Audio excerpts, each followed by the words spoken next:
The Brownies, Their Book, by Palmer Cox. The Brownies. At school, we somber asked and research to the phi b we might use to groud. As Brownies rambled round one night, a country schoolhouse came in sight, and there they paused a while to speak about the place where through the week the scholars came, with smile or wine, each morning at the stroke of 9. This is, said one, the place, indeed, where children come to write and read. Tea is here, through rules and rods to suit, the young idea learns to shoot, and here the idler with a grin, in nearest neighbor pokes the pin, or sighs to break his scribbled slate, and spring at once to man's estate. How oft from shades of yonder grove I viewed at eve the shouting drove, as from the door they crowding broke, like oxen from beneath the yoke. Another said, the teacher's chair, the ruler, pen, and birch are there. The blackboard hangs against the wall, the slates at hand, the books and all. We might go in to read and write, and master sums like scholars bright. The more they talked, the stronger grew the wish to prove how much they knew, from page to page through books to pass, and spell the words that tried the class, so through their skill they soon obtained access to all the room contained. I'll play, cried one, the teacher's part. I know some lessons quite by heart, and every section of the land to me is plain as open hand. With all respect, my friend, to you, another said, that would not do. You're hardly fitted, sir, to rule. Your place should be the dunce's stool. You're not with great endowments blessed. Besides, your temper's not the best, and those who train the budding mind should own a disposition kind. All one's ours, our S.A.E. The rod looks better on the tree than resting by the master's knee. I'll be the teacher, if you please. I know the rivers, lakes, and seas, and, like a banker's clerk, can throw the figures nimbly in a row. I have the patience, love, and grace, so requisite in such a case. Now some bent o'er a slate or book, and some at blackboard station took. They clustered round the globe with zeal, and kept it turning like a wheel. Said one, I've often heard it said, the world is rounder than your head, and here indeed we find it true. With both the poles at once in view, with latitudes and each degree, all measured out on land and sea. Another said, I thought I knew the world from Maine to Timbuktu, or could, without a guide, have found my way from Cork to Puget Sound. But here so many things I find that never dawned upon my mind. On sundry points I blush to say I've been 1,000 miles astray. Tea is like an egg, another cried, a little longer than it's wide, with islands scattered through the seas, where savages may live at ease, and buried up in polar snows. You find the hardy Eskimos, while here and there some scorching spots are set apart for Hottentots. And see the rivers small and great, that drain a province or a state, the name and shape of every nation, their faith, extent, and population, and whether governed by a king, a president, or council ring. While some with such expressions bold surveyed the globe as round it rolled, still others turned to ink and pen, and, spreading like a brooding hen, they scrawled a page to show the band their special style or business hand. The teacher had enough to do, to act his part to nature true. He lectured well the infant squad, he rapped the desk and shook the rod, and stood the dunce upon the stool, a laughing-stock to all the school. But frequent changes pleased the crowd, so lengthy reign was not allowed, and when one master had his hour, another took the rod of power, and thus they changed to suit the case, till many filled the honored place. So taken up was every mind, with fun and study well combined.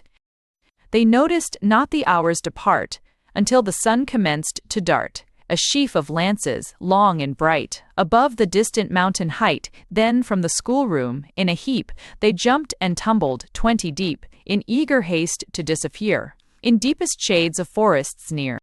When next the children gathered there, with wondering faces fresh and fair, it took an hour of morning prime, according to the teacher's time, to get the books in place once more, and order to the room restore. So great had been the haste to hide The windows were left open wide, and scholars knew, without a doubt, that Brownies had been thereabout. The Brownies ride. One night, a cunning brownie band was roaming through a farmer's land, and while the rogues went prying round, the farmer's mare at rest they found, and peeping through the stable door, they saw the harness that she wore. "That mare," said one, "deserves her feed. Believe me, she's no common breed. Her grit is good. I've seen her dash up yonder slope without the lash, until her load, a ton of hay, went bouncing in beside the bay." In this same cart, old Farmer Gill takes all his corn and wheat to mill.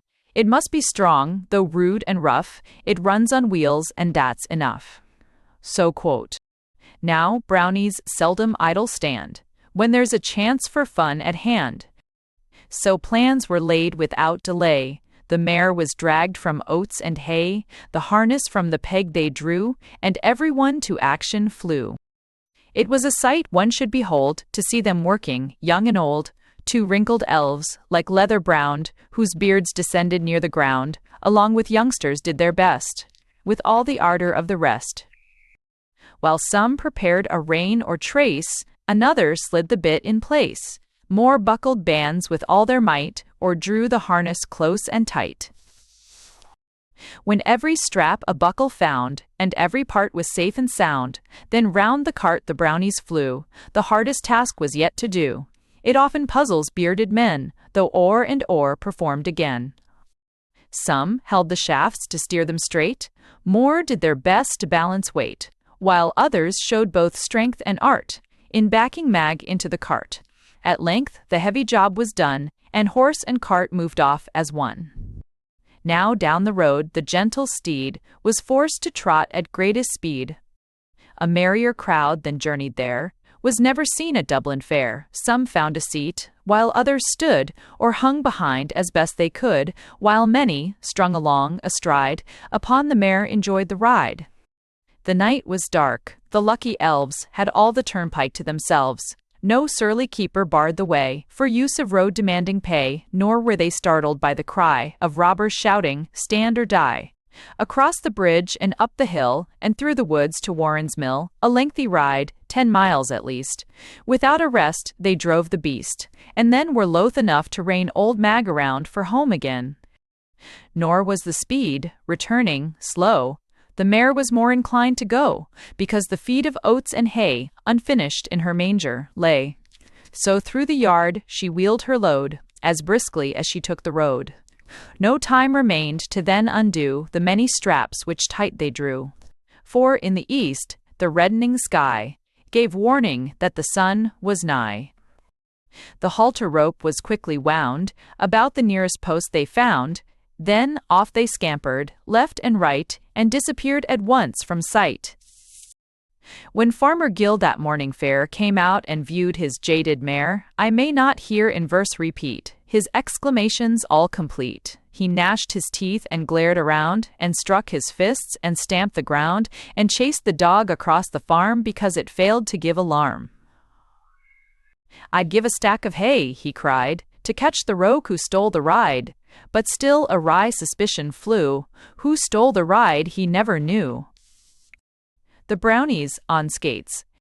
One night, when the cold moon hung low, and winter wrapped the world in snow, and bridged the streams in wood and field, with ice as smooth as shining shield, some skaters swept in graceful style the glistening surface, file on file. For hours the Brownies viewed the show, commenting on the groups below. Said one, "That pleasure might be ours. We have the feet and motive powers, no mortal need us. Brownies teach, if skates were but within our reach." Another answered, "Then, my friend, to hear my plan, let all attend. I have a building in my mind that we within an hour can find. 3 golden balls hang by the door, like oranges from Cuba's shore. Behind the dusty counter stands a native of queer, far-off lands. The place is filled with various things, from baby carts to banjo strings. Here hangs a gun without a lock, some pilgrim bore to Plymouth Rock. And there a pair of goggles lie, that saw the redcoats marching by. While piles of club and rocker skates, of every shape the buyer waits.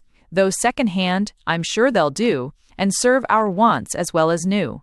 That place we'll enter as we may, tomorrow night, and bear away a pair, the best that come to hand, for every member of the band. At once the enterprise so bold received support from young and old, a place to muster near the town, and meeting hour they noted down, and then retiring for the night, they soon were lost to sound and sight. When evening next her visit paid, to fold the earth in robes of shade, from out the woods across the mead, the Brownies gathered as agreed, to venture boldly and procure the skates that would their fun ensure. As mice can get to cake and cheese without a key whene'er they please, so cunning Brownies can proceed and help themselves to what they need. For bolts and bars they little care, if but a nail is wanting there, or, failing this, with ease descend, like Santa Claus, and gain their end, as children to the windows fly. At news of Jumbo passing by, so rushed the eager band away to fields of ice without delay. Though far too large at heel and toe, the skates were somehow made to go. But out behind and out before, like spurs, they stuck a span or more, alike afflicting foe and friend, in bringing journeys to an end. They had their slips and sudden spreads, where heels flew higher than their heads, as people do, however nice, when venturing first upon the ice. But soon they learned to curve and wheel, and cut fine scrolls with scoring steel, to race in clusters to and fro, to jump and turn and backward go, until a rest on bed so cool was more the wonder than the rule. But from the lake they all withdrew, some hours before the night was through, and hastened back with lively feet, through narrow lane and silent street, until they reached the broker's door, with every skate that left the store. And, ere the first faint gleam of day, the skates were safely stowed away. Of their brief absence, not a trace was left within the dusty place. The Brownies on bicycles. One evening, Brownies, peeping down from bluffs that overlooked the town, saw wheelmen passing to and fro upon the boulevard below. "It seems," said one, "an easy trick. The wheel goes round so smooth and quick, you simply sit and work your feet and glide with grace along the street. The pleasure would be fine indeed, if we could thus in line proceed." "Last night," another answer made, "as by the river's bank I strayed, where here and there a building stands, and town and countryside join hands, before me stood a massive wall, with engine rooms and chimneys tall. To scale the place a way I found, and, creeping in, looked all around. There bicycles of every grade are manufactured for the trade, some made for baby hands to guide, and some for older folk to ride.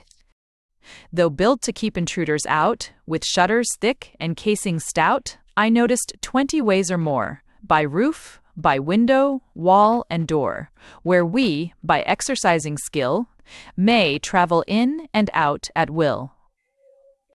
Another spoke, in no wise slow, to catch at pleasures as they go, and said, "Why let another day come creeping in to drag away? Let's active measures now employ, to seize at once the promised joy. On bicycles quick, let us ride, while yet our wants may be supplied."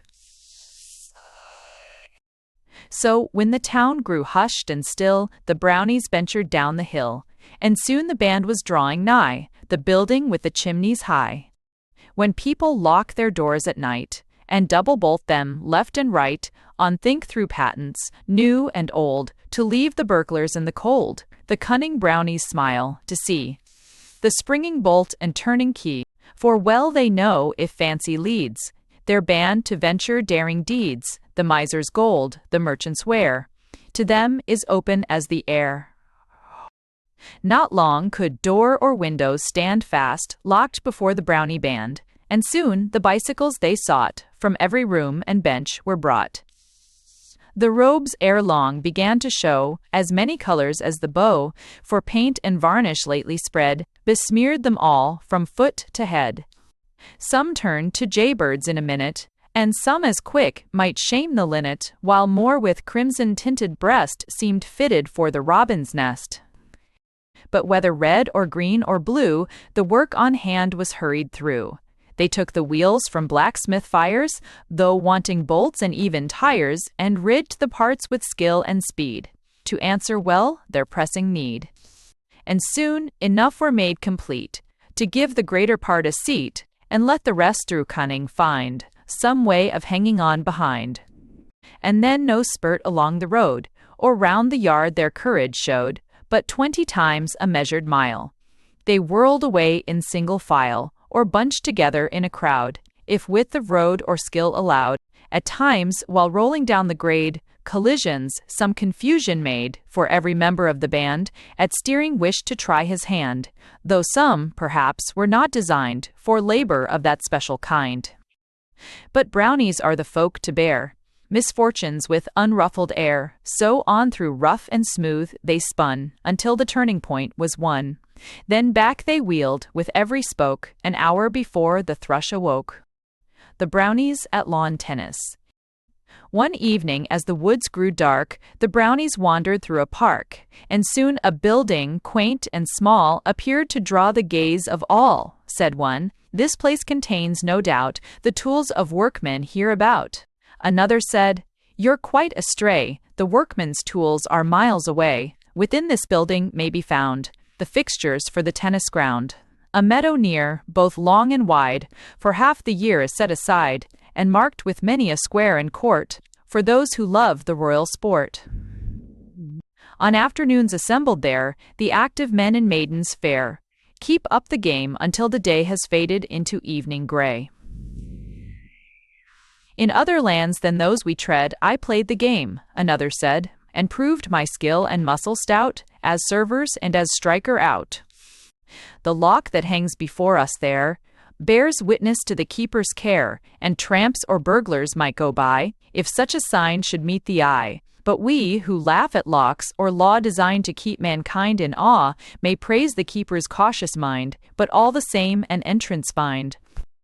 Ere long, the path that lay between the building and the meadow green was crowded with the bustling throng, all bearing implements along, some lugging stakes or racket sets, and others buried up in nets, to set the posts and mark the ground, the proper size and shape around, with service line and line of base, and courts both left and right in place, was work that caused but slight delay, and soon the sport was under way.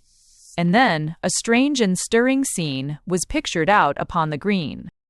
Some watched the game and noted well where this or that one would excel. And shouts and calls that filled the air proved even-handed playing there. With anxious looks some kept the score and shouted, "Vantage, game all," or to some, "Love, 40, fort, 40, 40, 40, 40, 40, 40z, 40, 40, fairly avia dies, fairly 40z, fairly." At times so hot the contest grew, established laws aside they threw, and in the game where four should stand, at least a dozen took a hand. Some tangled in the netting lay, and some from baseline strayed away. Some hit the ball when out of place, or scrambled through unlawful space. But still no game was forced to halt, because of this or greater fault. And there they sported on the lawn until the ruddy streaks of dawn gave warning that the day was near, and Brownies all must disappear. The Brownies' good work. One time, while Brownies passed around an honest farmer's piece of ground, they paused to view the garden fair and fields of grain that needed care. "My friends," said one who often spoke about the ways of human folk, "now here's a case in point, I claim, where neighbors scarce deserve the name. This farmer on his back is laid with broken ribs and shoulder blade, received, I hear, some weeks ago, while at the village here below he checked a running team to save some children from an early grave. Now overripe his harvest stands. In waiting for the reaper's hands, the piece of wheat we lately passed is shelling out at every blast. Those pumpkins in that corner plot begin to show the signs of rot. The mold has fastened on their skin, the ripest ones are caving in, and soon the pig in yonder sty, with scornful grunt, would pass them by. His early rose potatoes there are much in need of light and air. The turnip withers where it lies, the beet and carrot want to rise. Oh, pull us up, they seem to cry. To every one that passes by, the frost will finish our repose. The grubs are working at our toes, and backends and quarters forn.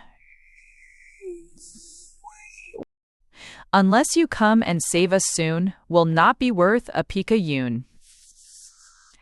The corn is breaking from the stalk. The hens around the hill can walk, and with their ever-ready bill may pick the kernels at their will. His neighbors are a sordid crowd, who've such a shameful waste allowed, so wrapped in self some men can be, beyond their purse they seldom see. Tea is left for us to play the friend, and here a helping hand extend. But as the wakeful chanticleer is crowing in the stable near, too little of the present night is left to set the matter right. Tomorrow eve, at that dark hour, when birds grow still in leafy bower, and bats forsake the ruined pile, to exercise their wings awhile, in yonder shady grove we'll meet, with all our active force complete, prepared to give this farmer aid, with basket, barrel, hook, and spade. But, ere we part, one caution more, let some invade a druggist's store, and bring along a coated pill. We'll dose the dog to keep him still, for barking dogs, however kind, can oft disturb a brownie's mind. When next the bat of evening flew, and drowsy things of day withdrew, when beetles droned across the lea, and turkeys sought the safest tree, to form aloft a social row, and criticize the fox below, with Aska, siege to fox below, with Aska, and criticize the fox below, now jumping fences as they ran, now crawling through a safer plan, now keeping to the roads a while, now cutting corners, country style, some bearing hoes and baskets more, some pushing barrows on before, while others, swinging sickles bright, seemed eager for the grain in sight. But in advance of all the throng, 3 daring brownies moved along, whose duty was to venture close and give the barking dog his dose. Now soon the work was under way, each chose the part he was to play, while some who handled hoes the best brought early roses from their nest to turnip tops, some laid their hands, more plied the hook, or twisted bands, and soon the sheaves lay piled around, like heroes on disputed ground. Now let the eye turn where it might, a pleasing prospect was in sight, for garden ground or larger field. Alike a busy crowd revealed, some pulling carrots from their bed, some bearing burdens on their head, or working at a fever heat, while prying out a monster beet. Now here 2 heavy loads have met, and there a barrow has upset, or a munt, while workers every effort strain, the rolling pumpkins to regain. And long before the stars withdrew, the crop was safe, the work was through. In shocks the corn, secure and good, now like a Sioux encampment stood. The wheat was safely stowed away, in bins the early roses lay, while carrots, turnips, beets, and all received attention, great and small. When morning dawned, no sight or sound of friendly brownies could be found, and when at last old Towser broke the spell, and from his slumber woke, he rushed around, believing still. But though the field looked bare and strange, his mind could hardly grasp the change. And when the farmer learned at morn that safe from harm were wheat and corn, that all his barley, oats, and rye were in the barn, secure and dry, that carrots, beets, and turnips round were safely taken from the ground, the honest farmer thought, of course, all Sturchan, his neighbors had turned out in force, while helpless on the bed he lay, and kindly stowed his crop away. But when he thanked them for their aid, and hoped they yet might be repaid, for acting such a friendly part, his words appeared to pierce each heart. For well they knew that other hands than theirs had laid his grain in bands, that other backs had bent in toil to save the products of the soil. And then they felt as such folk will, who fail to nobly act, until more earnest helpers, stepping in, do all the praise and honor win. The Brownies at the gymnasium. The Brownies once, while roaming round, by chance approached a college ground, and, as they skirmished every side, a large gymnasium they espied. Their eyes grew bright as they surveyed the means for exercise displayed: the club, the weight, the hanging ring, the horizontal bar and swing. The boxing gloves that pleased the heart of him who loves the manly art, all brought expressions of delight, as one by one they came in sight. The time was short, and words were few, that named the work for each to do.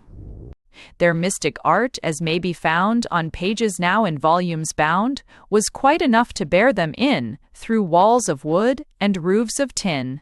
No hasp can hold, no bolt can stand. Before the Brownie's tiny hand, the sash will rise, the panel yield, and leave him master of the field. When safe they stood within the hall, a pleasant time was promised all.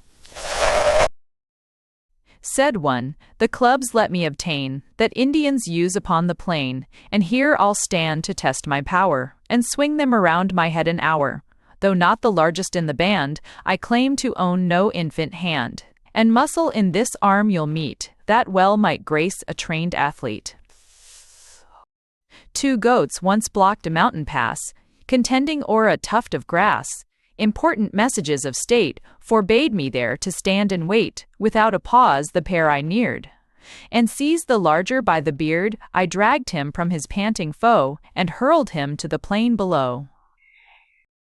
For clubs, a second answered there, or heavy weights I little care, let those by generous nature planned at heavy lifting try their hand, but give me bar or give me ring, where I can turn, contort, and swing, and I'll outdo, with movements fine, the monkey on his tropic vine. Thus skill and strength and wind they tried, by means they found on every side. Some claimed at once the high trapeze, and there performed with grace and ease. They turned and tumbled, left and right, as though they held existence light.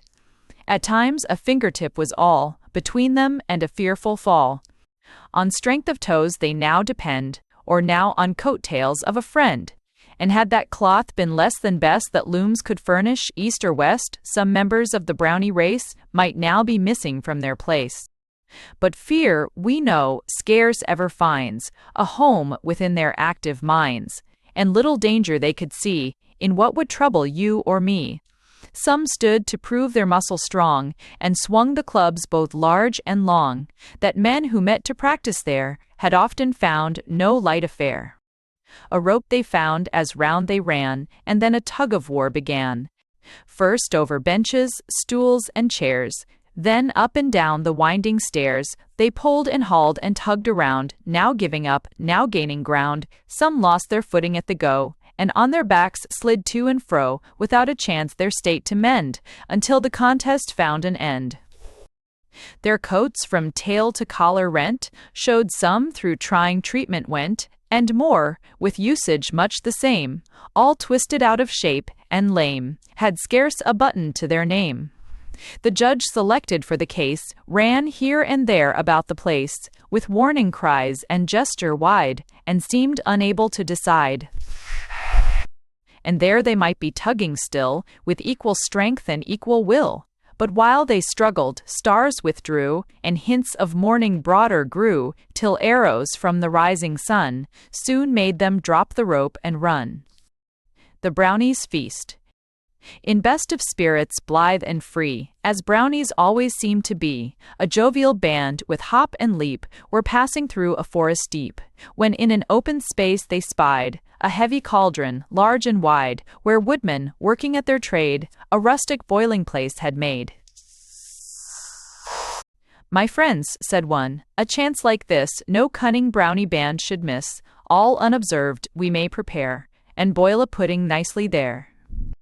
Some dying embers smolder still, which we may soon revive at will, and by the roots of yonder tree a brook goes babbling to the sea. At Parker's mill, some miles below, they're grinding flour as white as snow, an easy task for us to bear, enough to serve our need from there. I noticed, as I passed tonight, a window with a broken light, and through the opening we'll pour, though bolts and bars be on the door." "And I," another Brownie cried, "will find the plums and currants dried. I'll have some here in half an hour." to sprinkle thickly through the flour, so stir yourselves, and bear in mind that some must spice and sugar find. I know, cried one, where hens have made their nest beneath the burdock shade. I saw them stealing out with care to lay their eggs in secret there. The farmer's wife, through sun and rain, has sought to find that nest in vain. They cackle by the wall of stones, the hollow stump and pile of bones, and by the ditch that lies below, where yellow weeds and nettles grow, and draw her after everywhere, until she quits them in despair. The task be mine, to thither lead a band of comrades now with speed, to help me bear a tender load along the rough and rugged road. Away, away on every side, at once the lively brownies glide, some after plums, more round the hill, the shortest way to reach the mill. A few remained upon the spot, to build a fire beneath the pot. Some gathered bark from trunks of trees, while others, on their hands and knees, around the embers puffed and blew, until the sparks to blazes grew, and scarcely was the kindling burned before the absent ones returned. All loaded down they came, in groups, in couples, singly, and in troops. Upon their shoulders, heads, and backs, they bore along the floury sacks. With plums and currants others came, each bag and basket filled the same. While those who gave the hens a call had taken nest egg, nest and all, and more, a pressing want to meet from someone's line had hauled a sheet the monstrous pudding to enfold, while in the boiling pot it rolled. Like snowbirds in a drift of snow, they worked and elbowed in the dough, till every particle they brought was in the mass before them wrought, and soon the sheet around the pile was wrapped in most artistic style. Then every plan and scheme was tried, to hoist it o'er the cauldron's side. At times it seemed about to fall, and overwhelm or bury all. Yet none forsook their post through fear, but harder worked with danger near. They pulled and hauled and orders gave, and pushed and pried with stick and stave, until, in spite of height and heat, they had performed the trying feat. To take the pudding from the pot they might have found as hard and hot, but water on the fire they threw, and then to work again they flew.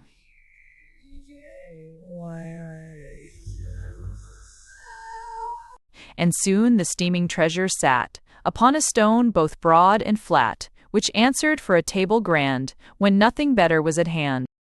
Some think that brownies never eat, but live on odors soft and sweet, that through the verdant woods proceed, or steal across the dewy mead. But those who could have gained a sight of them around their pudding white would have perceived that elves of air can relish more substantial fare.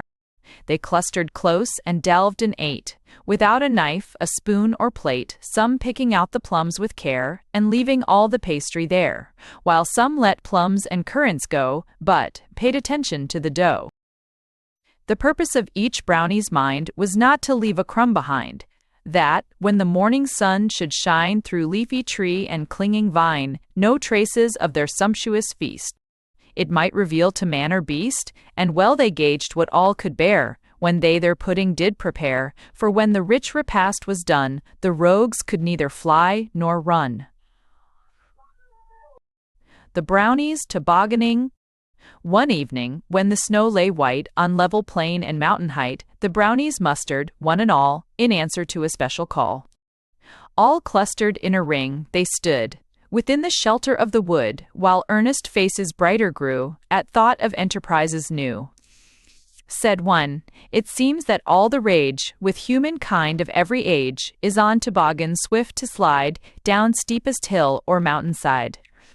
Our plans at once we must prepare and try, ourselves, that pleasure rare. We might enough toboggans find in town, perhaps of every kind, if someone chanced to know where they, awaiting sale, are stowed away." Another spoke, "Within us lies the power to make our own supplies, will not depend on other hands. To satisfy these new demands, the merchant's wares will let alone, and make toboggans of our own. A lumber yard some miles from here holds seasoned lumber all the year.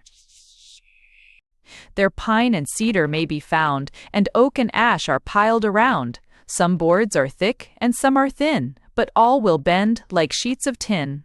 At once we'll hasten to the spot, and, though a fence surrounds the lot, we'll skirmish round and persevere, and gain an entrance, never fear. This brought a smile to every face, for Brownies love to climb and race, and undertake such work as will bring into play their wondrous skill. The pointers on the dial plate could hardly mark a later date before they scampered o'er the miles that brought them to the lumber piles, and then they clambered, crept, and squeezed, and gained admittance where they pleased, for other ways than builders show. Where, the Brownies know. Some sought for birch, and some for pine, and some for cedar, soft and fine. With free selection, well content, soon under heavy loads they bent. It chanced to be a windy night, which made their labor far from light. But, though a heavy tax was laid on strength and patience, undismayed, they worked their way by hook or crook, and reached at last a sheltered nook.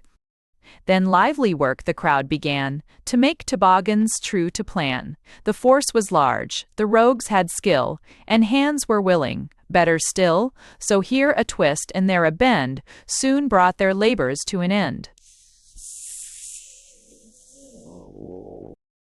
Without the aid of steam or glue, they curved them like a war canoe. No little forethought some displayed, but wisely double enders made, that should they turn as turn they might, they'd keep the downward course aright. They fashioned some for 3 or 4, and some to carry 8 or more, while some were made to take a crowd, and room for half the band allowed. Before the middle watch of night, the Brownies sought the mountain height, and down the steepest grade it showed. The band in wild procession rode, some lay at length, some found a seat, some bravely stood on bracing feet. But trouble, as you understand, oft moves with pleasure hand in hand, and even Brownies were not free from evil snag or stubborn tree, that split toboggans like a quill, and scattered riders down the hill. With pitch and toss and plunge they flew, some skimmed the drifts, some tunneled through, then out across the frozen plain. At dizzy speed they shot amain, through splintered rails and flying gates, of half a dozen large estates, until it seemed that ocean-wide alone could check the fearful ride. Some, growing dizzy with the speed, at times a friendly hand would need, to help them keep their proper grip through all the dangers of the trip. And thus, until the stars had waned, the sport of coasting was maintained. Then, while they sought with lively race in deeper woods a hiding place, how strange, said one, we never tried, till now, the wild toboggan ride. But since we've proved the pleasure fine, that's bound upon the steep incline, we'll often muster on the height, and make the most of every night, until the rains of spring descend, and bring such pleasures to an end. Another answered frank and free, in all such musters count on me, for though my back is badly strained, my elbow joint and ankle sprained, I'll be the first upon the ground, as long as patch of snow is found, and bravely do my part to steer toboggans on their wild career. So every evening, foul or fair, the jovial Brownies gathered there, till, with the days of spring, at last, came drenching shower and melting blast, which sent the mountains ice and snow to fill the rivers miles below. The Brownies' balloon, while rambling through the forest shade, a sudden halt some Brownies made, for spread about on bush and ground, an old balloon at rest they found, that while upon some flying trip had given aeronauts the slip, and, falling here in foliage green, through all the summer lay unseen. The Brownies gathered fast to stare upon the monster lying there, and when they learned the use and plan of valves and ropes, the rogues began to lay their schemes and name a night when all could take an airy flight. We want, said one, no tame affair, like some that rise with heated air and hardly clear the chimney top before they lose their life and drop. The bag with gas must be supplied, that will ensure a lengthy ride. When we set sail, is not to fly above a spire and call it high. The boat, or basket, must be strong, designed to take the crowd along, for that which leaves a part behind would hardly suit the Brownie mind. The works that serve the town of Bray with gas are scarce 2 miles away. Tomorrow night we'll come and bear, as best we can, this burden there, and when inflated, fit to rise, we'll take a sail around the skies. Next evening, as the scheme was planned, the Brownies promptly were on hand, for when some pleasure lies in view, the absentees are always few. But Toway was no easy task to haul the old balloon, car, ropes and all, across the rocks and fallen trees, and through the marshes to their knees. But Brownies, persevering still, will keep their course through every ill, and in the main, as history shows, succeed in aught they do propose. So, though it cost them rather dear, in scratches there and tumbles here, they worked until the wondrous feat of transportation was complete. Then while some busy fingers played around the rents that branches made, an extra coil of rope was tied in long festoons around the side, that all the party, young and old, might find a trusty seat or hold. Said one, as smoothly as a kite, we'll rise above the clouds tonight, and may the question settle soon about the surface of the moon. Now all was ready for the gas, and soon the lank and tangled mass began to flop about and rise, as though impatient for the skies. Then was there work for every hand that could be mustered in the band, to keep the growing monster low, until they stood prepared to go. To this and that they made it fast, round stones and stakes the rope was cast.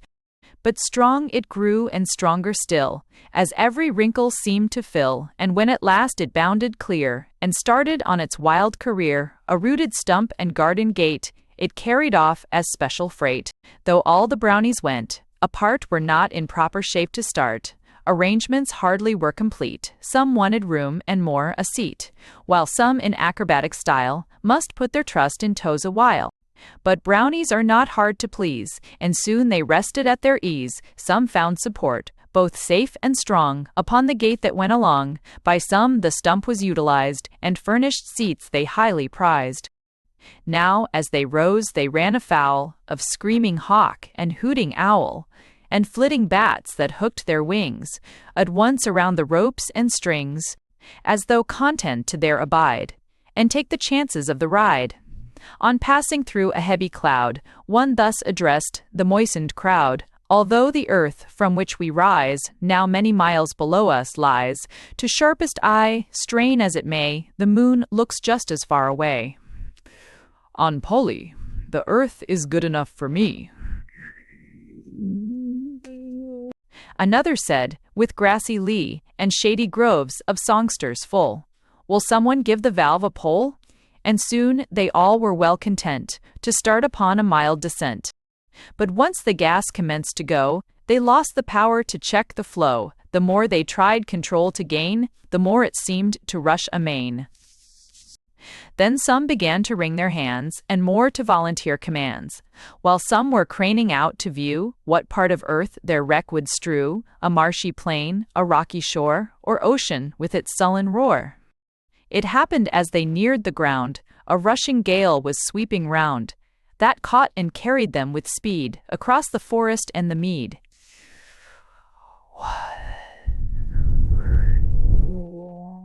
Then lively catching might be seen at cedar tops and branches green, while still the stump behind them swung. On this it caught, to that it hung, and, as an anchor, played a part they little thought of at the start.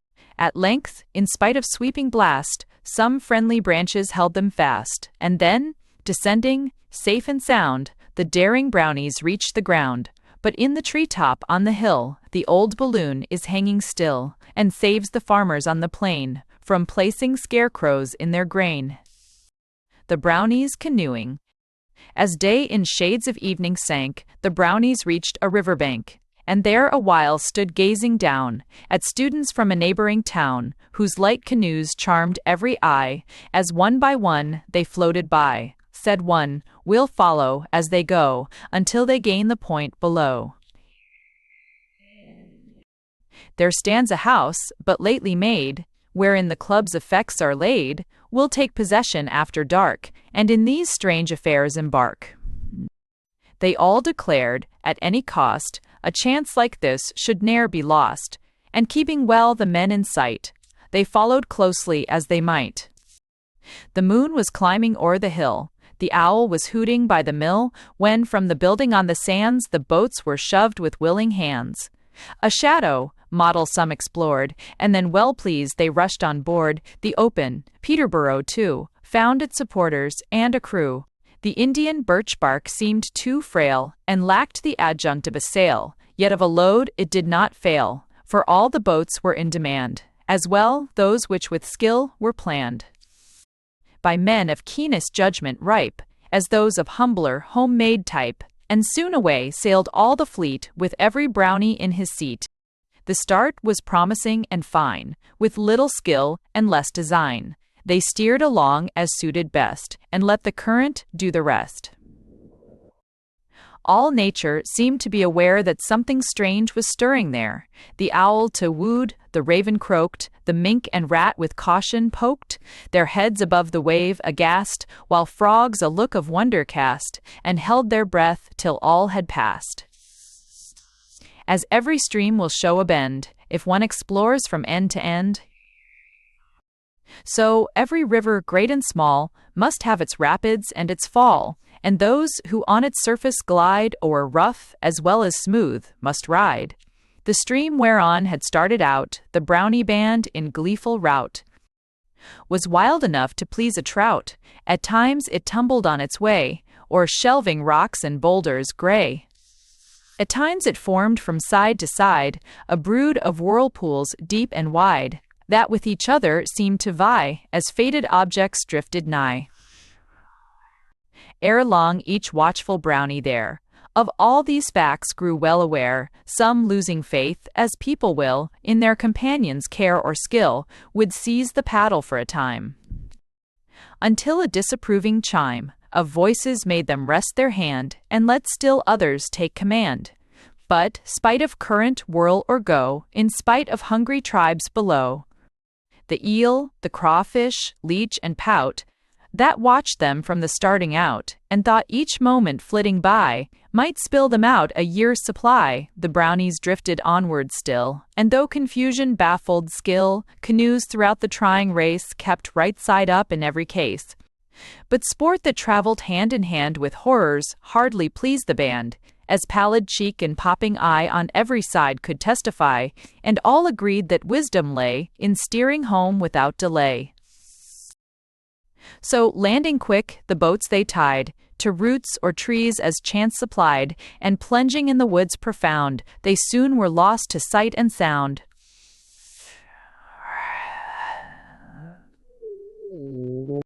The Brownies in the menagerie. The Brownies heard the news with glee that in a city near the sea, a spacious building was designed for holding beasts of every kind. From polar snows, from desert sand, from mountain peak and timbered land, the beasts with claw and beasts with hoof, all met beneath one slated roof. That night, like bees before the wind, with home in sight and storm behind, the band of Brownies might be seen, all scudding from the forest green. Less time it took the walls to scale than is required to tell the tale. The art that makes the lock seem weak, the bolt to slide, the hinge to creak, was theirs to use as heretofore, with good effect on sash and door, and soon the band stood face to face with all the wonders of the place. To Brownies, as to children dear, the monkey seemed a creature queer. They watched its skill to climb and cling, by either toe or tail to swing. Perhaps they got some hints that might come well in hand some future night, when climbing up a wall or tree or chimney, as the case might be. Then off to other parts they'd range, to gather round some creature strange, to watch the movements of the bear, or at the spotted serpent stare. Around the sleeping lion long, they stood an interested throng, debating o'er its strength of limb, its heavy mane or visage grim. The mammoth turtle from its pen was driven round and round again, and though the coach proved rather slow, they kept it hours upon the go. Said one, "Before your face and eyes, I'll take that snake from where it lies, and like a Hindu of the East, benumb and charm the crawling beast, then twist him round me on the spot, and tie him in a sailor's knot. Another then was quick to shout, "We'll leave that snake performance out. I grant you all the power you claim, to charm, to tie, to twist and tame, but let me still suggest you try your art when no one else is nigh. Of all the beasts that creep or crawl from Rupert's land to China's wall, in torrid, mild, or frigid zone, the snake is best to let alone." Against this counsel, seeming good, at least a score of others stood. Said one, "My friend, suppress alarm. There's nothing here to threaten harm. Be sure the power that mortals hold is not denied the Brownies bold." So, harmlessly as silken bands, the snakes were twisted in their hands. Some hauled them freely round the place, some braided others in a trace, and every knot to sailors known was quickly tied and quickly shown. Thus, round from cage to cage they went, for some to smile and some comment on nature's way of dealing out. To this a tail, to that a snout of extra length, and then deny to something else a fair supply.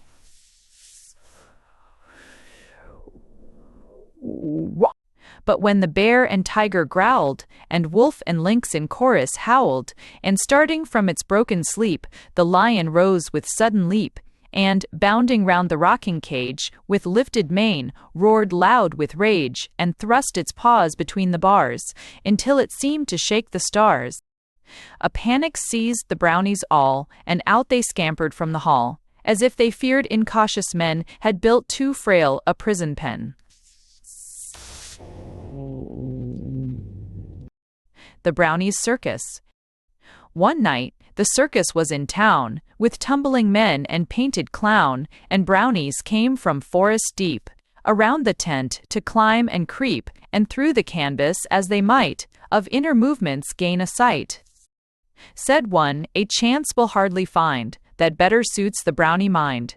Tonight, when all this great array of people take their homeward way, we'll promptly make a swift descent, and take possession of the tent, and here, till morning light is shown, we'll have a circus of our own." "I best," cried one, "of all the band the elephant can take in hand.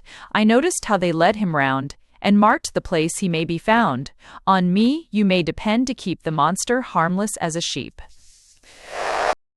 The laughing crowd that filled the place had hardly homeward turned its face before the eager waiting band took full possession as they planned, and round they scampered, left and right, to see what offered most delight. Cried one, "If I can only find the whip, I'll have a happy mind. For I'll be master of the ring, and keep the horses on the spring, announce the names of those who ride, and snap the whip on every side." Another said, "I'll be a clown. I saw the way they tumble down, and how the cunning rogues contrive to always keep the fun alive." With such remarks away they went, at this or that around the tent, the wire that not an hour before the Japanese had traveled o'er, from end to end with careful stride, was hunted up and quickly tried. Not one alone upon it stepped, but up by twos and threes they crept, until the strand appeared to bear no less than half the Brownies there. Some showed an easy, graceful pose, but some put little faith in toes, and thought that fingers, after all, are best if one begins to fall. When weary of a sport they grew, away to other tricks they flew. They rode upon the rolling ball, without regard to slip or fall, both up and down the steep incline. They kept their place with balance fine, until it bounded from the road, and whirled away without its load. They galloped round the dusty ring, without a saddle, strap, or string, and jumped through hoops both large and small, and over banners, poles, and all. In time the elephant was found, and held as though in fetters bound. Their mystic power controlled the beast. He seemed afraid to move the least, but filled with wonder, limp and lax, he stood and trembled in his tracks, while all the band from first to last across his back in order passed. So thus they saw the moments fly, till dawn began to paint the sky, and then by every flap and tear they made their way to open air, and off through lanes and alleys passed, to reach their hiding place at last. Unve, unzeven two. The Brownies at baseball. One evening, from a shaded spot, the Brownies viewed a level lot, where clubs from different cities came to play the nation's favorite game. Then spoke a member of the band. This game extends throughout the land, no city, town, or village round, but has its club and diamond ground, with bases marked and paths between, and seats for crowds to view the scene. At other games, we've not been slow. Our mystic art and skill to show, let's take our turn at ball and bat, and prove ourselves expert at that.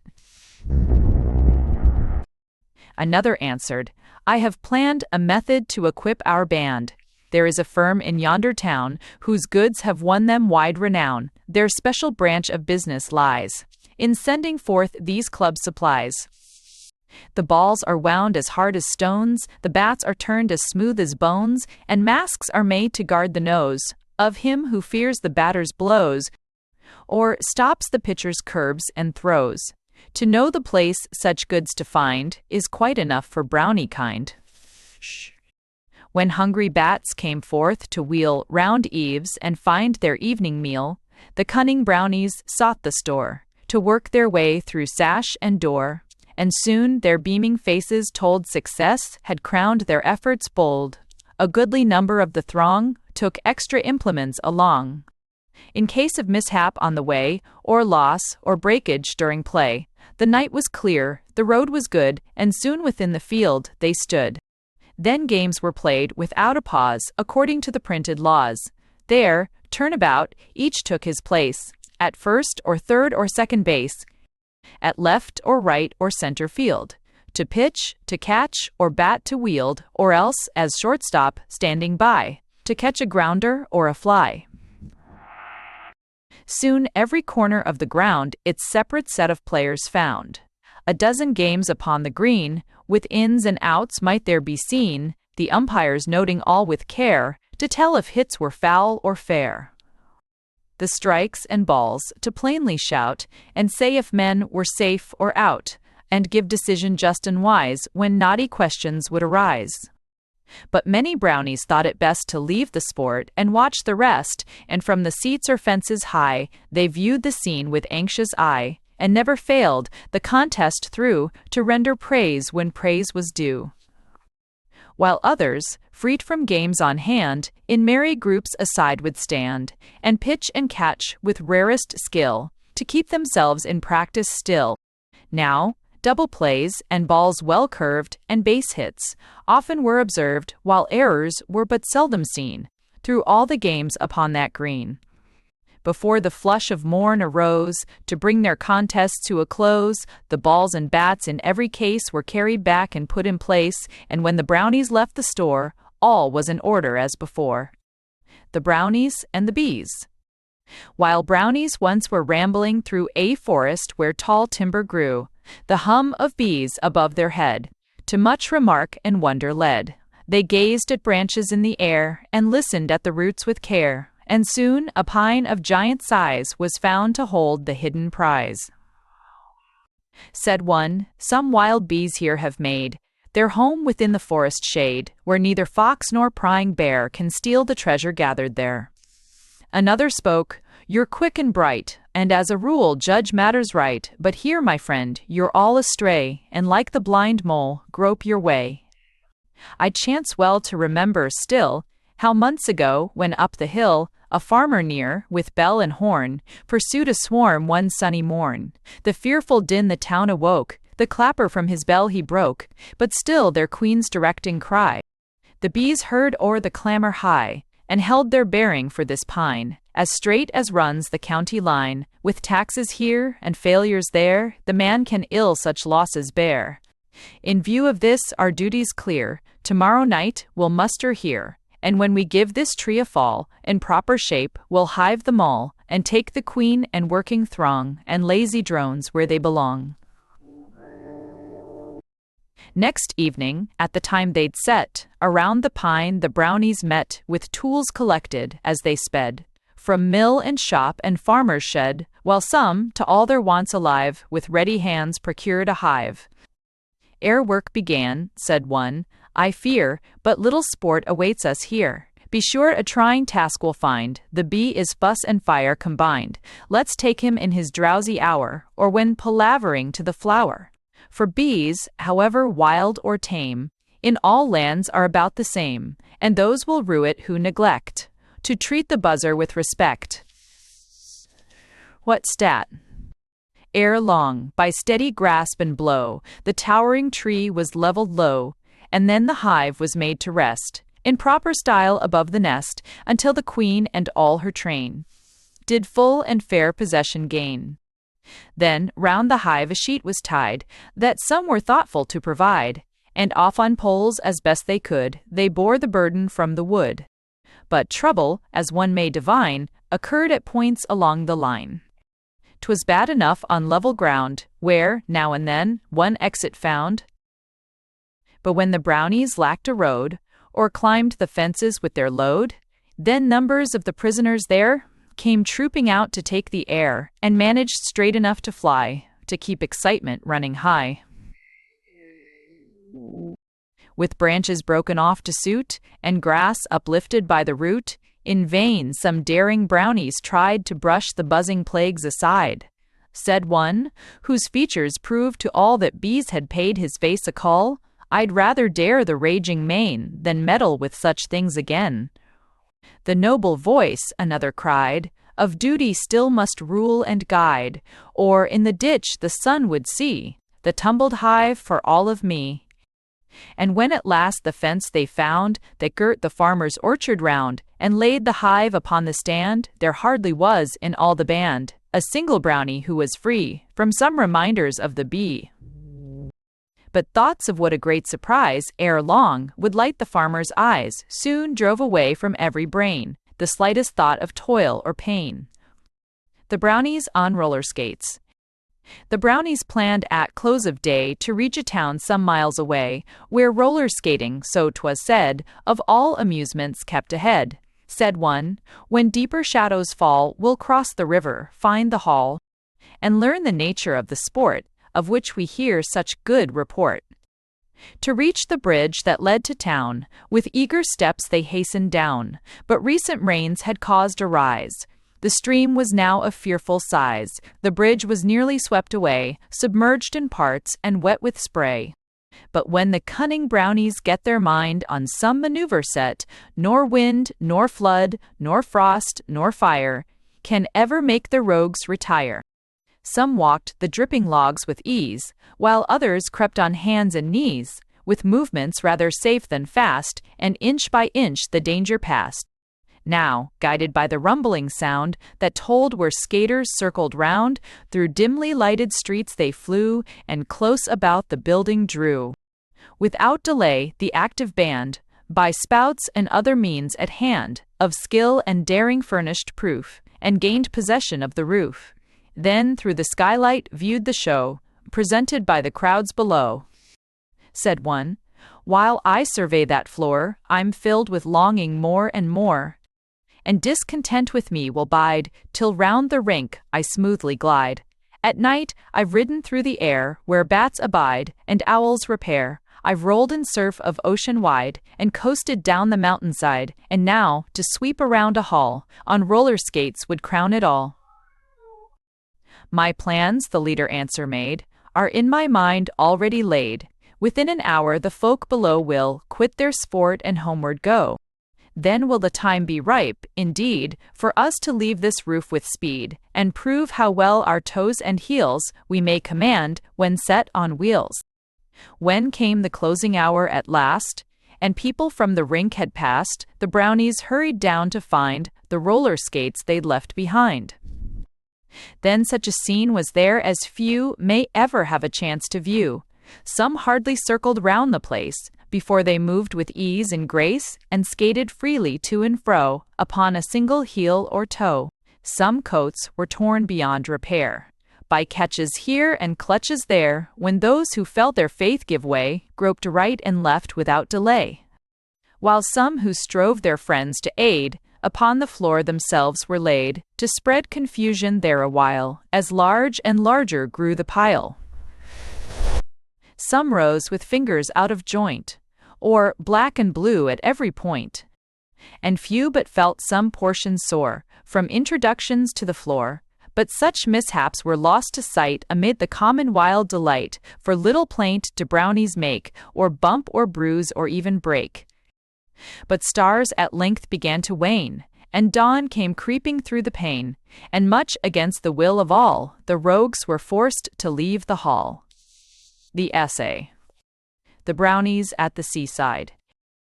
Within a forest, dark and wide, some distance from the ocean side, a band of brownies played around, on mossy stone or grassy mound, or, climbing through the branching tree, performed their antics wild and free. When one, arising in his place, with sparkling eyes and beaming face, soon won attention from the rest, and thus the listening throng addressed, "For years and years, through heat and cold, our home has been this forest old, the saplings which we used to bend, now like a schooner's masts ascend. Yet here we live, content to ride, a springing bough with childish pride, content to bathe in brook or bog, along with lizard, leech, and frog, where far behind the age you'll find. If once you note the humankind, the modern youths no longer lave their limbs beneath the muddy wave of meadow pool or village pond, but seek the ocean far beyond. If pleasure in the sea is found, not offered by the streams around, the brownie band at once should haste. These unfamiliar joys to taste, no torch nor lantern's ray will need, aye to show our path o'er dewy mead, the ponds and pitfalls in the swale, the open ditch, the slivered rail, the poison vine and thistle high, show clear before the brownie's eye. All clustered like a swarm of bees, they darted from the sheltering trees, and straight across the country wide, began their journey to the tide. And when they neared the beach at last, the stout, the lean, the slow, the fast, T was hard to say, of all the lot, who foremost reached the famous spot. "And now," said one with active mind, "what proper garments can we find? In bathing costume, as you know, the people in the ocean go."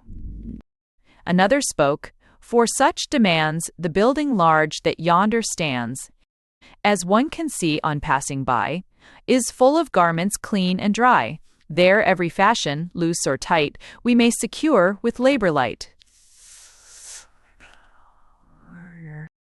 Though brownies never carry keys, they find an entrance where they please, and never do they chuckle more than when some miser bars his door, for well they know that, spite of locks, of rings and staples, bolts and blocks, were they inclined to play such prank, he'd find at morn an empty bank.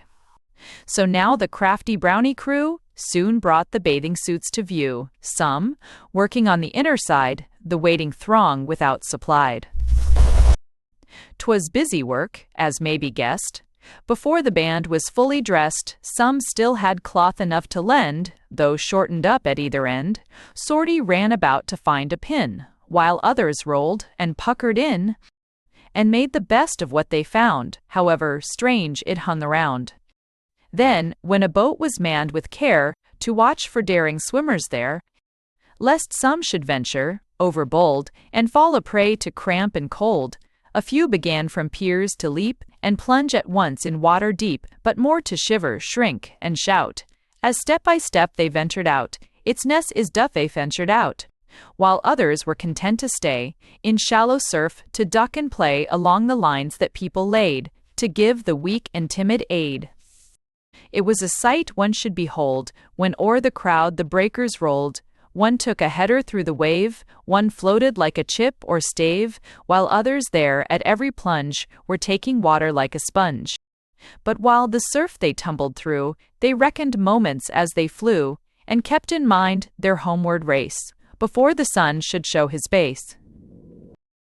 For sad and painful is the fate of those who roam abroad too late, and well may brownies bear in mind the hills and vales they leave behind, when far from native haunts they run, as oft they do, in quest of fun. But, ere they turned to leave the strand, they made a vow with lifted hand, that every year, when summer's glow had warmed the ocean spread below, they'd journey far from grove and glen, to sport in rolling surf again. The Brownies, and the spinning wheel, One evening, with the falling dew, some brownies round a cottage drew. Said one, "I've learned the reason why we miss the biddy cry that every morning brought a score or of fowls around this cottage door. D is rheumatism most severe, that keeps the widow prisoned here. Her sheep go bleating through the field, in quest of salt no herb can yield. To early roost the fowls withdraw, while each bewails an empty craw, and sore neglect you may discern on every side where'er you turn. If aid come to the widow's need, from Brownie's hands it must proceed." Another said, "The wool I know went through the mill a month ago. I saw them when they bore the sack. Tip yonder hill, a wondrous pack, that caught the branches overhead, and round their heels the gravel spread. Her spinning wheel is lying there, in fragments quite beyond repair. A passing goat, with manners bold, mistook it for a rival old, and knocked it round for half an hour, with all his noted butting power. They say it was a striking scene, that twilight conflict on the green.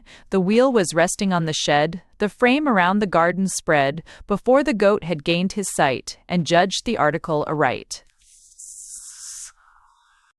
A third remarked, "I call to mind another wheel that we may find. Though somewhat worn by use and time, it seems to be in order prime. Now, night is but a babe as yet. The dew has scarce the clover wet. By running fast and working hard, we soon can bring it to the yard. Wisso, the widow's wool shall be our care." This suited all, and soon with zeal they started off to find the wheel. Their course across the country lay, where great obstructions barred the way. But brownies seldom go around, however rough or wild the ground. O'er rocky slope and marshy bed, with one accord they pushed ahead, across the tail race of a mill, and through a churchyard on the hill. They found the wheel, with head and feet, and band, and fixtures, all complete. And soon, beneath the trying load, were struggling on the homeward road. They had some trouble, toil, and care, some hoisting here and hauling there. At times, the wheel upon a fence defied them all to drag it thence, as though determined to remain, and serve the farmer, guarding grain. But patient head and willing hand can wonders work in every land, and cunning brownies never yield, but as victors leave the field. Some ran for sticks, and some for prease, and more for blocks on which to rise, that every hand or shoulder there, in such a pinch might do its share. Before the door they set the wheel, and near at hand the winding reel, that some might wind while others spun, and thus the task be quickly done. No time was wasted now to find what best would suit each hand or mind. Some through the cottage crept about, their mode of action and their skill with wonder might a spinster fill, for out across the yard entire they spun the yarn like endless wire, beyond the well with steady haul, across the patch of beans and all, until the walls or ditches wide a greater stretch of wool denied. The widow's yarn was quickly wound, in tidy balls, quite large and round. And ere the night began to fade, the borrowed wheel at home was laid, and none the worse for rack or wear, except a blemish here and there, a spindle bent, a broken band, was ready for the owner's hand. The Brownies' voyage. One night, a restless brownie band resolved to leave their native strand, and visit islands fair and green, that in the distance might be seen. In answer to a summons wide, the brownies came from every side. A novel spectacle they made, all mustered in the forest shade. With working implements they came, of every fashion, use, and name. Said one, "How many times have we surveyed those islands in the sea, and longed for means to thither sail, and ramble over hill and vale. That pleasure rare we may command, without the aid of human hand. And ere the faintest streak of gray has advertised the coming day, a sturdy craft, both tough and tall, with masts and halyards, shrouds and all, with sails to spread, and helm to guide, completed from the ways shall glide. So exercise your mystic power, and make the most of every hour." With axes, hammers, saws, and rules, dividers, squares, and boring tools, the active brownies scattered round, and everyone his labor found.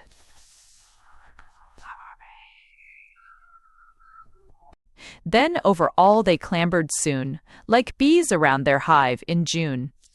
T was hammer, hammer, here and there, and rip and racket everywhere. While some were spiking planks and beams, the caulkers stuffed the yawning seams and poured the resin left and right to make her stanch and watertight. Some busily were bringing nails and bolts of canvas for the sails and coils of rope of every size to make the ratlines, shrouds, and guys. It mattered little whence it came, or who a loss of stock might claim, supply kept even with demand, convenient to the rigger's hand.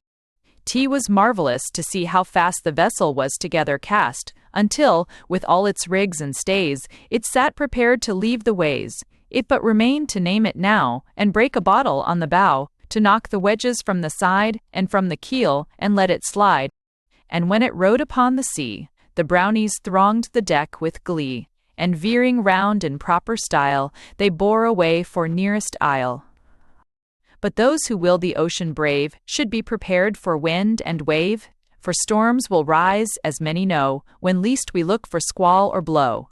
And soon the sky was overcast, and waves were running high and fast. Then some were sick, and some were filled with fears that all their ardor chilled. But, as when dangers do assail the humankind, though some may quail, there will be found a few to face the danger and redeem the race. So, some brave brownies nobly stood and manned the ship as best they could. Some stayed on deck to sound for bars, some went aloft to watch for stars, and some around the rudder hung, and here and there the vessel swung, while others, strung on yard and mast, kept shifting sails to suit the blast. At times the bow was high in air, and next the stern was lifted there. So thus it tumbled, tossed, and rolled, and shipped enough to fill the hold, till more than once it seemed as though to feed the fish they all must go. But still they bravely tacked and veered, and hauled, and reefed, and onward steered, while screaming birds around them wheeled, as if to say, "Your doom is sealed," and hungry gar and hopeful shark in shoals pursued the creaking bark, still wondering how it braved a gale that might have made Columbus pale. The rugged island, near them now, was looming on their starboard bow, but knowing not the proper way of entering its sheltered bay, they simply kept their canvas spread, and steered the vessel straight ahead, astray. The birds were distanced in the race, the gar and shark gave up the chase, and turning back, forsook the keel, and lost their chances of a meal. For now the ship to ruin flew, as though it felt its work was through, and soon it stranded, pitch and toss upon the rocks, a total loss. The masts and spars went by the board, the hull was shivered like a gourd, but yet, on broken plank and rail, on splintered spars and bits of sail that strewed for miles the rugged strand, the brownies safely reached the land. Now, brownies lack the power, 'tis said, of making twice what once they've made, so all their efforts were in vain, to build and launch the ship again, and on that island, roaming round, that brownie band for years was found. The brownies return. Once while the brownies lay at ease, about the roots of rugged trees, and listened to the dreary moan of tides around their island lone. Fiad 1. My friends, unhappy here, we spend our days from year to year, we're cornered in, and hardly boast, a run of 20 leagues at most. You all remember well, I ween, the night we reached this island green, when flocks of fowl around us wailed, and followed till their pinions failed. And still our ship at every wave to sharks a creaking promise gave, then spilled us out in breakers white, to gain the land as best we might. Since then, how oft we've tried in vain to reach our native haunts again, where roaming freely, unconfined, would better suit our roving mind. Tonight, while wandering by the sea, a novel scheme occurred to me, as I beheld in groups and rows the weary fowl in deep repose. They sat as motionless as though the life had left them years ago. The albatross and crane are there, the loon, the gull, and gannet rare. An easy task for us to creep around the fowl while fast asleep, and at a given signal spring aboard before they spread a wing, and trust to them to bear us o'er. IZ in safety to our native shore. Another spoke, I never yet have shunned a risk that others met, but here uncommon dangers lie. Suppose the fowl should seaward fly, and never landing, course about, and drop us when their wings gave out. To shallow schemes that will not bring a modest risk, let cowards cling. The first replied, a brownie shows the best where dangers thickest close.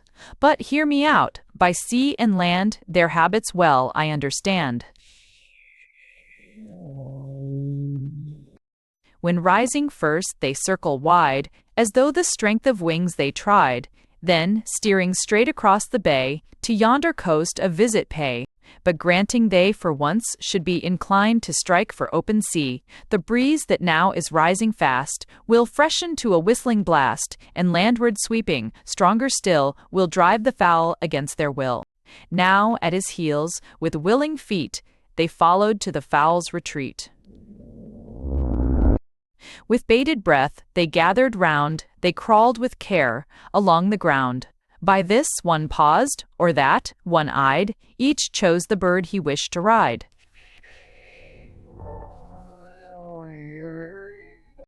When all had done the best they could, and waiting for the signal stood, it hardly took a moment's space for each to scramble to his place. Some seized a neck, and some a head, and some a wing, and some a shred of tail, or aught that nearest lay, to help them mount without delay. Then rose wild flaps and piercing screams, as sudden starting from their dreams, the wondering fowl in sore dismay brought wings and muscles into play. Some felt the need of longer sleep, and hardly had the strength to cheep, while others seemed to find a store of screams they'd never found before. But off like leaves or flakes of snow, before the gale the brownies go, away, away, through spray or cloud, as fancy led or load allowed. Quote, some birds to poor advantage showed, as, with an oddly balanced load, now right or left at random cast, they flew, the sport of every blast, while fish below had aching eyes, with gazing upward at the prize. They followed still from mile to mile, believing fortune yet would smile, while plainer to the brownies grew the hills and vales that well they knew. I see, said one, who from his post between the wings could view the coast, the lofty peaks we used to climb, to gaze upon the scenes sublime. A second cried, and there's the bay, from which our vessel bore away. An eye, another cried, can see the shady grove, the very tree we met beneath the night we planned to build a ship and leave the land. All in confusion now at last, the birds upon the shore were cast. Some, tumbling through thick branches, fell, and spilled the load that clung so well. Some, topsy-turvy to the ground, dispersed their riders all around, and others still could barely get shores where land and water met. Congratulations then began, as here and there the brownies ran, to learn if all had held their grip and kept aboard throughout the trip. And now, said one, that all are o'er, in safety to our native shore, you see, so wasted is the night, Orion's belt is out of sight, and ere the lamp of Venus fades, we all must reach the forest shades. The Brownies' Singing School. As mists of evening deeper grew, the brownies round a comrade drew, an interesting tale to hear about a village lying near. Last night, said he, I heard arise from many throats discordant cries. At once I followed up the sound, and soon, to my amazement, found it issued from a building small that answered for the county hall. I listened there around the door, by village time, an hour or more, until I learned beyond a doubt, a singing school caused all the rout. Some, like the hound, would keep ahead, and others seemed to lag instead. Some singers, struggling with the tune, outscreamed the frightened northern loon. Some mocked the pinched or wheezing cry of locusts when the wheat is nigh, while grumbling bassos shamed the strain of bullfrogs calling down the rain. The brownies labor heart and hand, all mysteries to understand. And if you think those brownies bold received the news so plainly told, and thought no more about the place, you're not familiar with the race. When scholars next their voices tried, the brownies came from every side, with ears to knot holes in the wall, to door jambs, thresholds, blinds, and all. They listened to the jarring din proceeding from the room within. Said one at length, "It seems to me the master here will earn his fee, if he from such a crowd can bring a single person trained to sing." Another said, "We'll let them try." That night, the brownies cheered to find the music had been left behind, and when they stood within the hall, and books were handed round to all, they pitched their voices, weak or strong, at solemn verse and lighter song. Some sought a good old hymn to try, some grappled with a lullaby, a few a painful effort made to struggle through a serenade, while more preferred the lively air, that, hinting less of love or care, possessed a chorus kind and bright, in which they all could well unite. At times some member tried to rule, and took control of all the school, but soon, despairing, was content to let them follow out their bent. They sung both high and low, the same, as fancy led or courage came. Some droned the tune through teeth or nose, some piped like quail, or cawed like crows, that, hungry, wait the noonday horn, to call the farmer from his corn. By turns at windows some would stay, to note the signs of coming day. At length the morning, rising, spread along the coast her streaks of red, and drove the brownies from the place, to undertake the homeward race. But many members of the band still kept their singing books in hand, determined not with those to part, till they were perfect in the art.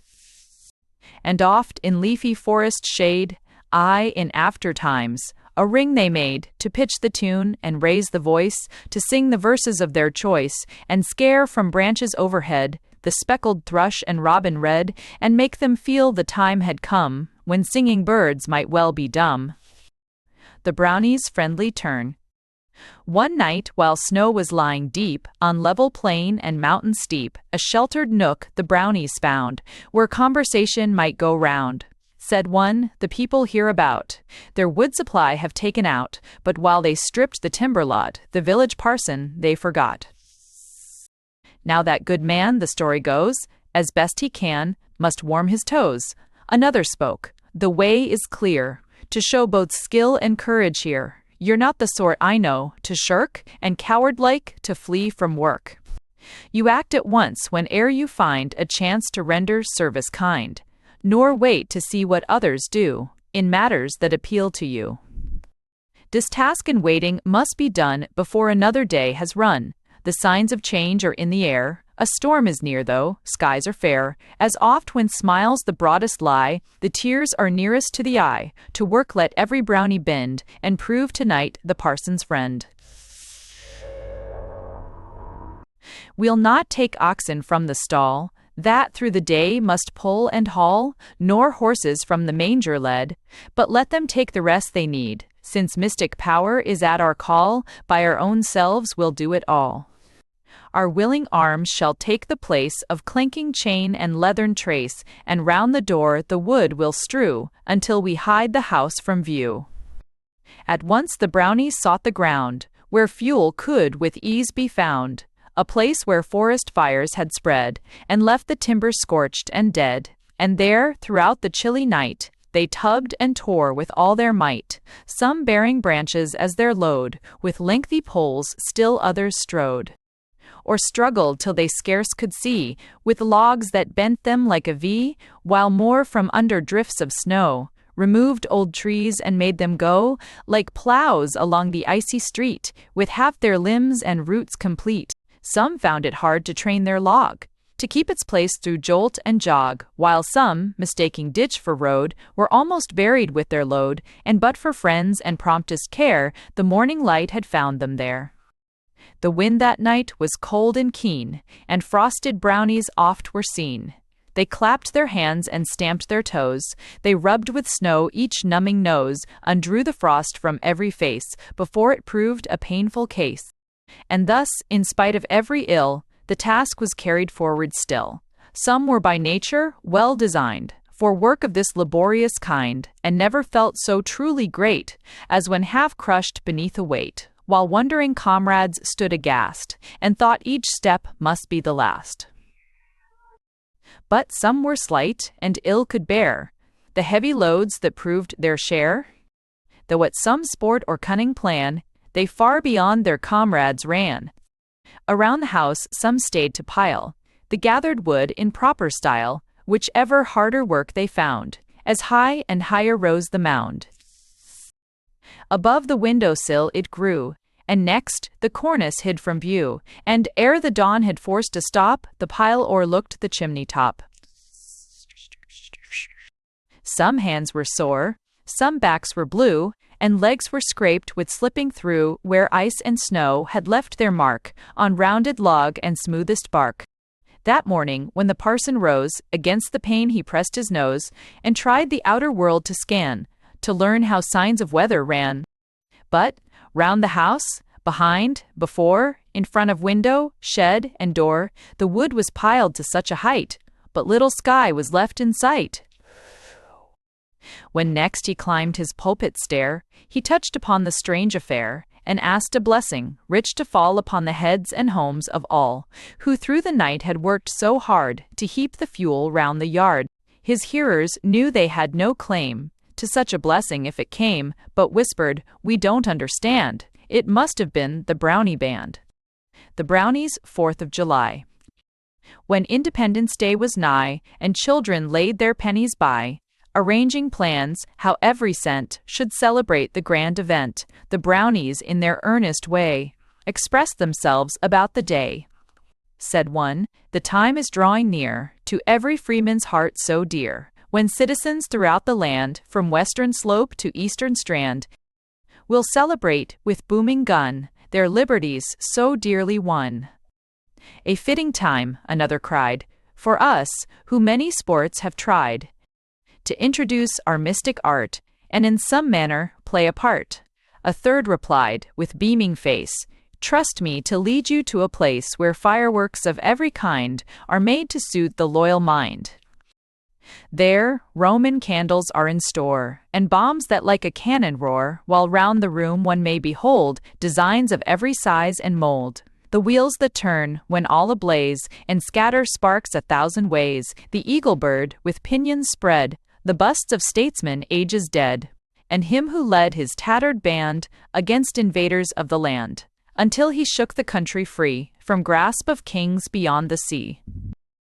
We may from this supply, with ease, secure a share whene'er we please, and on these hills behind the town, that to the plain go sloping down, why don't we'll take position, come what may, and celebrate the nation's day."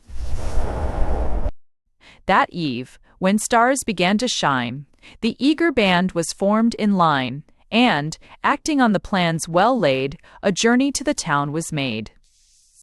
The Brownies never go astray, however puzzling is the way, with guides before and guards behind. They cut through every turn and wind, until a halt was made at last, before a building bolted fast. But those who think they'd turn around, and leave because no keys are found, should entertain the thought no more, but study up the Brownie lore. They rummaged boxes piled around, and helped themselves to what they found, some eager to secure the wheel that would so many sparks reveal. Some active members of the band, to bombs and crackers, turned their hand, while more those emblems sought to find that call the nation's birth to mind, and bring from every side the shout, when all their meaning blazes out. Ere long, upon the homeward road, they hastened with their novel load, and when the bell in chapel tower gave notice of the midnight hour, the ruddy flame, the turning wheel, the showering sparks, and deafening peal showed Brownies in the proper way. The lighted eagles, through the night, looked down like constellations bright, the rockets whizzing to and fro, lit up the slumbering town below, while, towering there with eyes of fire, as when he made his foes retire, above all emblems duly raised, the father of his country blazed. But ere the Brownies' large supply had gone to light the summer sky, some plasters would have served the band much better than the goods on hand, for there were cases all about, where Brownies thought the fuse was out, till with a sudden fizz and flare, it caught the jokers unaware. At times, in spite of warning cries, some proved too slow at closing eyes. Some ears were stunned, some noses got too close to something quick and hot, and fingers bore for days and weeks the trace of hasty powders freaks, or fars. Some dodging round would get a share of splendor meant for upper air, and with a black or speckled face, they ran about from place to find new dangers blaze and burn on every side where'er they'd turn. But few were there who felt afraid of bursting bomb or fusillade, and to the prize they'd stick and hang until it vanished with a bang, or darting upward seemed to fly on special business to the sky. But there, while darkness wrapped the hill, the Brownies celebrated still, for pleasures such as this they found, but seldom in their roaming round, and with reluctant feet they fled when morning tinged the sky with red. The Brownies, in the toy shop. As shades of evening settled down, the Brownies rambled through the town, to pry at this, to pause at that, by something else to hold a chat, and in their free and easy vein expressed themselves in language plain. At length, before a store, their eyes were fixed with wonder and surprise, on toys of wood and wax and tin, and toys of rubber piled within. Said one, "In all our wandering round, a sight like this we never found. When such a passing glimpse we gain, what marvels must the shelves contain?" Another said, "It must be here old Santa Claus comes every year, to gather up his large supply when Christmas Eve is drawing nigh, that children through the land may find they still are treasured in his mind." A third remarked, "Ere long he may again his yearly visit pay. Before he comes to strip the place, we'll rummage shelf and box and case, until the building we explore, from attic roof to basement floor, and prove what pleasure may be found in all the wonders stowed around." Not long were they content to view, through dusty panes, those wonders new, and, in a manner quite their own, they made their way through wood and stone. And then surprises met the band, in odd conceits from every land. Well might the Brownies stand and stare at all the objects crowded there. Here things of gentle nature lay. In safety, midst the beasts of prey, the goose and fox, a friendly pair, reposed beside the lamb and bear. There horses stood for boys to ride. Here boats were waiting for the tide. While ships of war, with every sail unfurled, were anchored to a nail, their soldiers stood in warlike bands, and naked dolls held out their hands, as though to urge the passers-by, to take them from the public eye. This way and that, the Brownies ran, to try the toys they soon began. The jack-in-box, so quick and strong, with staring eyes and whiskers long, now o'er and o'er was set and sprung, until the scalp was from it flung. And then they crammed him in his case, with wig and nightcap in their place, to give some customer a start. The trumpets, drums, and weapons bright soon filled them all with great delight, like troops preparing for their foes in single ranks and double rows. They learned the arts of war, as told by printed books and veterans old. With swords of tin and guns of wood, they wheeled about and marched or stood, and went through skirmish drill and all, from room to room by bugle call. There Marathon and Waterloo and Bunker Hill were fought anew, and most of those in war array at last went limping from the fray.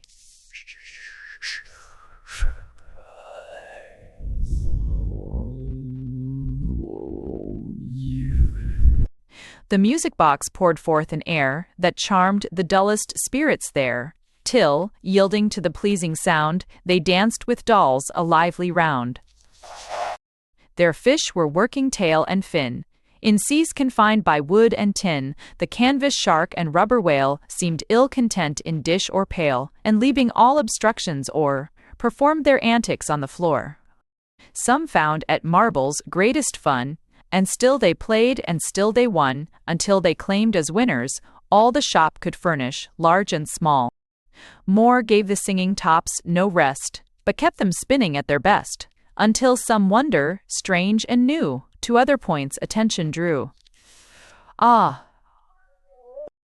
The rocking horse that wildly rose, now on its heels, now on its nose, was forced to bear so great a load, it seemed to founder on the road, then tumble feebly to the floor, never to lift a rocker more. No building in the country wide, with more attractions was supplied. No shop or store throughout the land could better suit the Brownie band. For when some flimsy toy gave way, and round the room in pieces lay, 'twas hardly missed in such a store, with wonders fairly running o'er, to something else about the place. The happy Brownie turned his face, and only feared the sun would call before he'd had his sport withal. Thus, through the shop in greatest glee, they rattled round, the sights to see, till stars began to dwindle down, and morning crept into the town. And then, with all the speed they knew, away to forest shades they flew. Thanks for listening to The Brownies, their book, by Palmer Cox.